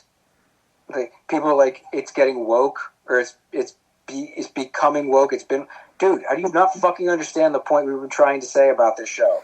I watched him explain how you just don't understand it if you think that Homelander's the good guy. Yeah. He's like, you're missing the fucking point. Which is a scary part of this country. There are folks who think he is a hero for doing the things he does. Yeah. Like, really, that's the kind of person you'd want in power. I think people just kind of, maybe this is me being naive, but people just want him to redeem himself before he goes, but he keeps going down the staircase. I don't know how you'd redeem a character like that. That's like... Ultimate sacrifice. But even then... Yeah, for what reason? What's his motivation? All he's been motivated about... He used to be about people loving him, and he doesn't care about that anymore. Yeah, because he knows by being shitty, they love him. Yeah. He can just be as horrendous as he wants to be. He can feed into his ego and not care. Yeah. Well, let's say, there's a third party gonna murder a bunch of people, and he honestly has no way out, and he's like, I'm gonna fucking die anyway. I'm just gonna ultimate sacrifice. But that's the thing. As far as we know, he can't die. Yeah. I'm saying that's probably his allure, because he is funny as hell when he shits on people and he does his thing. But, he's a bad guy. Yeah. He's abuse of power personified. Yeah. Yeah. I don't know how you pull that back. Like, if you strip his abilities, you make it so he can die, and he's in a situation where he's about to die. Okay, he does something nice to save someone he cares about, maybe, or to save a group of innocents. Does that really, clean the slate? Like, is Darth Vader really redeemed after he killed an entire fucking temple full of kids? I never completely felt like that. No. Is it good that he's no longer evil and he allowed himself to die and let his son try and fix shit? Yeah, sure. He's still a bad dude. And he was conflicted. There's the only conflict going on in Homelander is, do I want people to love me for being an asshole, or do I want people to love me because I fake being a nice guy? How do I get people to care about me? And that's gone now, because he just likes abusing his power. The only thing he cares about could be his son, and that could get taken away from him easily. Could be. We don't even know why he cares about him. So yeah, 5 seasons. Then they'll have all the spin-offs. They'll have Gen V. They'll have the Boys Mexico to play with. Yeah. It's not gone. It's not going to be gone at 5, but the core story will be. I hand off to you. Okay. Blumhouse is getting into the video game industry. A couple games in development. One called Fear the Spotlight. It's a creepy love letter to classic 90s teen horror stories. Fear the Spotlight is designed for a modern audience. Sneak into a school after hours with Vivian and Amy, survive a seance gone wrong, solve tactic puzzles, and uncover the disturbing mystery behind a school tragedy decades before. Whatever you do, stay out of the spotlight. Fear the Spotlight will be launching later this year, and fans can wishlist the game wherever the fuck. Sleep Awake from Corey Davis and Robin Fink of Nine Inch Nails comes a first-person psychedelic horror set in the far future. In the last known city on Earth, people are disappearing in their sleep. Those who remain exist in a crisis of reckless experiments to keep awake. Katya must navigate depraved death cults, otherworldly forces, and the ever-present horror of the hush to save herself and those who rely upon her. Chryssal Theater of Idols dive into a unique first-person horror adventure where folklore and religion intertwine in a nightmarish version of Spain. Players will navigate a world steeped in eerie legends and sacred rituals, facing terrifying statues of saints that come to life. In a desperate fight for survival, the player must sacrifice their own blood to use as ammunition against the horrors that lurk around every corner. The Simulation, a never-before-seen horror game, is the only evidence found at a crime scene. As a retired game designer hired to investigate the case, you find a hidden mode that plunges you into a rabbit hole of the unknown. As more obscure games are uncovered, cross the fourth wall of their worlds, and delve deep into terrifying truths that transcend their own reality. Grave Seasons, a charming pixelated farming and town simulation game where, amidst all the relationship building and crop harvesting, players must figure out which of the townsfolk is a supernatural serial killer, uncover the hidden secrets of Ashen Ridge, find a way to stay one step ahead of the murderer, and maybe save the next victim. Among Us meets Townville. Yeah. That's a merger. We also saw this weekend there's a new Gears of War game coming, Gears of War E-Day, which is a prequel to the first game in the Gears series. Looks pretty good. We also saw the trailer for Doom: The Dark Ages, which is going to tell the story of the original Doomslayer. I wouldn't be shocked if that Gears of War game shows up on PlayStation 5. That's Yeah. the way things are moving nowadays. Did you watch the full trailer for The Dark Ages? Yeah. With a fucking chainsaw shield? Yeah, it's weird. I was expecting it to be more medieval weaponry, but they did a nice mixture of medieval concepts with, like, biomechanical stuff. Yeah. Like, you got a flail that can extend on a chain, so you can do some, like, long-distance macing. Yeah. And I think you can use it as a hook, too. So it's going to be brutal. And it's not just, like, the most recent games, each area you go into, it's been about trying to figure out the best pattern to use to kill all the different things. And it's been tricky. I've been stuck on Doom Eternal for a while. This one looks like it's primarily about plowing through whatever the fuck you can. As like some kind of medieval juggernaut. So yeah. They're on a roll with these Doom games over the last few years. Almost the last decade now. Yeah, the Doom games have been solid. Spaceballs 2 may finally be happening, based on a somewhat mysterious post by actor Josh Gad. Quote, just handed in a film script that I think may be the funniest and best thing I've ever worked on, and I am so freaking excited, Gad wrote in his caption. Working with my boys at Cuban Missile DH and at Benjis Summit has been heaven on Earth and many other planets as well. Love you, boys. As you can see in the photo taken from Josh Gad's Instagram, the script he tried to cryptically tease clearly has a section that reads, based on characters created by, and even though Gad tried to erase the name that followed, he didn't completely obscure it, and the name Mel is still visible, as are the K and S in Brooks. I wonder if they'll do a prequel. I wouldn't mind if they did Spaceballs 2, The Schwartz Awakens. They're just asking for it. Mm-hmm. You didn't bring up that one trailer, that one game announcement. Lego Horizons That's because you had Adventures. that. Yeah. Everyone who listens to this show knows I'm a huge Horizon Zero Dawn and Forbidden West fan. They're doing a fucking Lego game. This was rumored to be dropping during the State of Play a couple weeks ago, but I guess they didn't have the trailer ready. And, yeah. This looks like fun. The first two-player Horizon game ever. Which would be helpful. Yes. It doesn't look like you're going to be fighting in the same way, though. It looks like pretty standard Lego, one or two hits is all you have to worry about. But yeah, I'm super duper excited, and it looks extra fucking silly. The last thing I have before food news is today during Disney's one of their conference calls for their TV, they announced that a new Prep and Landing special is coming this holiday season. Prep and Landing, the Snowball Protocol, launches this Christmas season. I fucking love the Prep and Landing shows, movies, little whatever the fuck you want, specials. Shorts?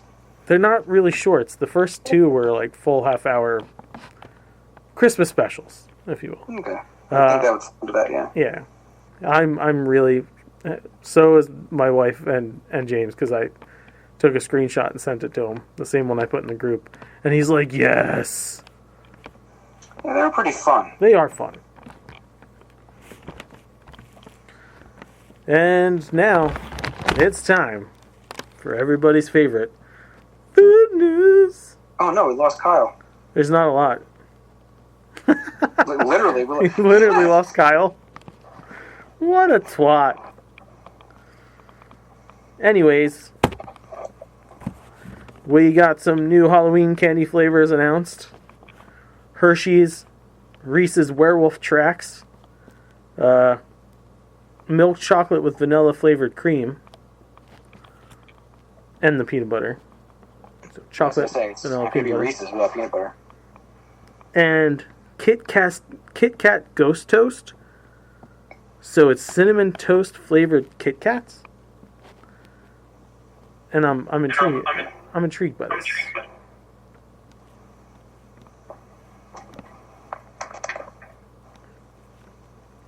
Next up is Goldfish Spicy Dill Pickle. Ew. Then Mi Tienda is dropping 2 new flavors of mayonesa. Mayonesa con chile habanero and mayonesa con chile chipotle. This is mayonnaise, right? This is another name for mayonnaise? No. It's mayo mixed with lime. Oh, that makes it so much better. Yeah. And then, now the addition of the chiles. Tyson restaurant-style crispy wings in Caribbean style, rotisserie seasoned, and garlic parmesan.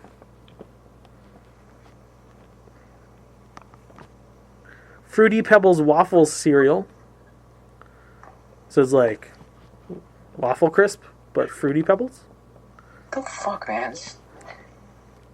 What are they doing? Making shit. Making absurd shit. Yeah. How is it Fruity Pebbles if it's waffles? Well, because there's Fruity Pebble pieces inside the waffle cereal pieces. Crunchy, fruity, blasted waffle shapes. General Mills is dropping another loaded cereal flavor, birthday cake. So it looks like a crunchy pillow with jizz filled in it. Isn't this country fat enough? Nope. Oh, that's what I didn't give a review about. I'll do it at the end of food news because it works. Heinz limited edition harissa flavored aioli and black garlic flavored ranch sauce coming to Walmart and Target. Jenny's Ice Cream dropped their summer flavor line. Burnt orange dreamsicle, juicy orange ice cream with vanilla custard and burnt orange caramel. Sparkling cherry pie, sour cherry, and tingling Szechuan peppercorn ice cream with tart cherry jam and buttery shortbread crust. That's the same peppercorns that are on the fuzzy tauntaun that make your mouth go numb. Oh, okay, that's interesting enough. Chocolate chip cookie dough swirled in a sugar cookie ice cream is Jenny's double dough. Jenny's sorbet snow cone, a far out twist of blue, brambleberry, watermelon, and pink lemonade sorbets. And tahini oat chocolate cookies, luscious milk chocolate, and nutty tahini ice cream with oatmeal cookie crumbles.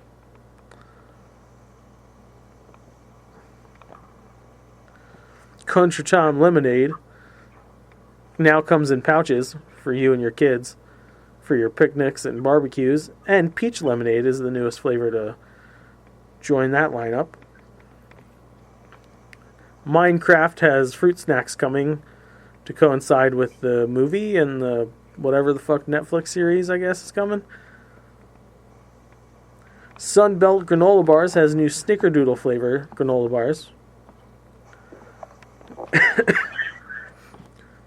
Hershey's is getting into the K-Cup game with Reese's Peanut Butter Cup, Hershey's Milk Chocolate, Hershey's Cookies and Cream, and York Peppermint Patty Hot Cocos.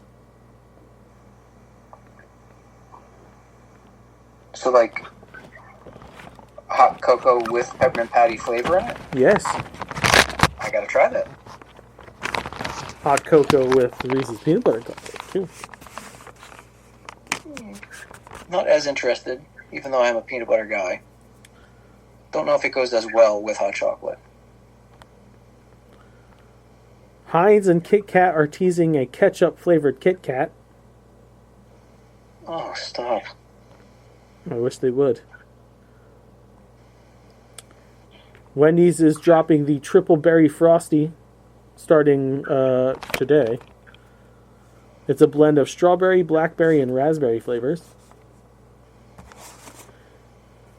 Doritos condiment flavored are coming. Hot mustard, tangy ketchup, and tangy pickle flavored Doritos will be hitting store shelves shortly. KFC has spicy nuggets, Korean barbecue, honey sriracha, honey barbecue, and passion fruit lemonade drinks. A tropical passion fruit lemonade, starry tropical passion fruit, Mountain Dew sweet lightning tropical passion fruit, and you can get nice tea mixed with the tropical passion fruit lemonade as well. Mountain Dew says, "You think you're American? Hold my beer."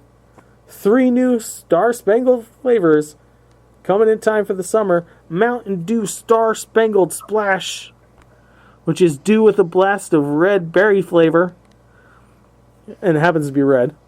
Mountain Dew Freedom Fusion, which is dew with a blast of lemonade and peach flavor, and that's clear or white, I think, one of the two. And Mountain Dew Liberty Chill,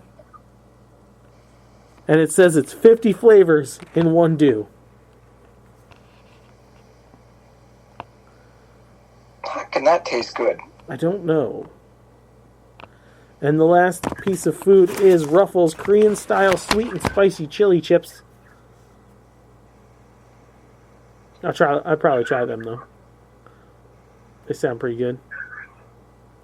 And that's your food news. Any nerds or douches? I have a nerd. I as well have a nerd. Okay, why don't you go first? It's the Mayhem Comics and Game Store of Des Moines, Iowa. They have instituted a smell policy. Yes, we have one. We've had complaints from other players and customers about certain people's odors making it uncomfortable for them to be in the store. Please wash your bodies with proper soap and shampoo, in addition to wearing clean clothes in the store. As much as we may like you, we cannot have your smell interrupt our business. If we receive a complaint or smell you ourselves, we reserve the right to ask you to leave and refuse business. We appreciate your cooperation. Mayhem staff. If you've ever been to a Comic-Con, you will understand nerds don't necessarily know hygiene. And they need to be taught these things. I don't know if it's that they don't know hygiene, as like most nerds get very excited and anxious, and it makes them extra sweaty. They can be a nervous lot, but I can't help but think that if you had showered that day and then put some kind of deodorant on, maybe even not the best stuff. I understand most people don't want to have aluminum-based stuff in their body, but something to tamp down the smell. I'll tell you. It would be that much better for everyone. The best aluminum-free deodorant I've run into, and I've tried many now, is the Old Spice aluminum-free, all-natural shit. It's probably the best, like, strongest, most persistent non-aluminum deodorant. Like, it lasts a while and it smells really good. Yeah, I'm rocking Old Spice. I use Fiji. Yeah, I don't use the chemically ones. And Lumi. Lumi's good, but Lumi is very expensive. I use them on my testicles too. The old ball deodorant. It's nice. That's very caring. Mm-hmm. I care. But yeah, bravo for them. My nerd of the week is one Cody Rhodes. I wish Kyle was on for this one. There is online I don't want to say a backyard wrestling company that's gaining ground. It's a federation in Uganda known as SGW. Stands for Soft Ground Wrestling, because they wrestle in a mud ring. Like, it's not super muddy, but like, softer dirt. Now, like, some guys from the independents have gone over there and done some stuff for them. And today, Cody Rhodes put out a video where he and a couple other dudes are paying for them to get a real ring. Do they have to change the name of their federation then? No. I'd feel compelled to. No, they're not going to change it. It was a very nice gesture. Will Ospreay has done some stuff for them. And it's a nice thing. It's a nice thing when people go outside of their company lines and just do nice things. It's a fun company to watch and follow. They have they have a character, I think his name's like Evil Lord White. And he's like the one white dude. And he is a colonizer. It's fucking incredible. Wow. Yeah, it's fucking great. Well, I guess they're using the storylines that they have at their at their fingertips. It's good stuff. So, bravo everybody involved there. And that's a show.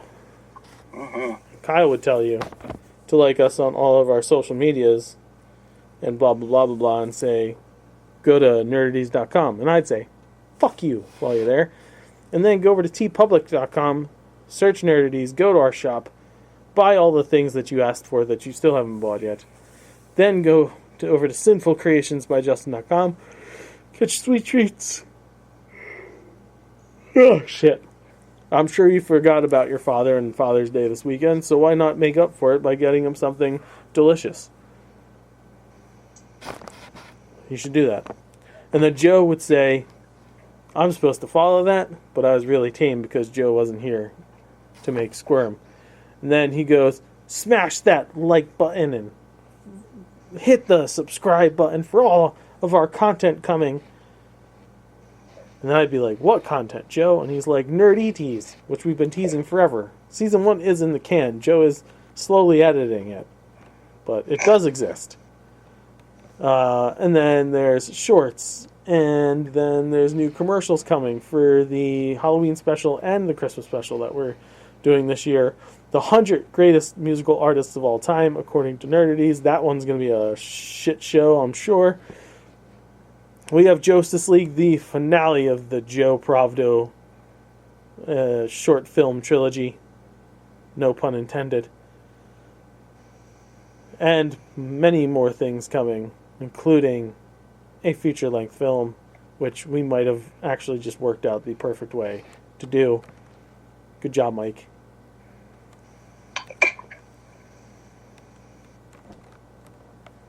All right, that's the show, eh? Yeah. The opinions of the Nerdies crew are idiotic and poorly, but only next week's going to be far more resolving. Off to the bye. Because of the end of civilization, the Clamp Cable Network now leaves the air. We hope you have enjoyed our programming, but more importantly, we hope you have enjoyed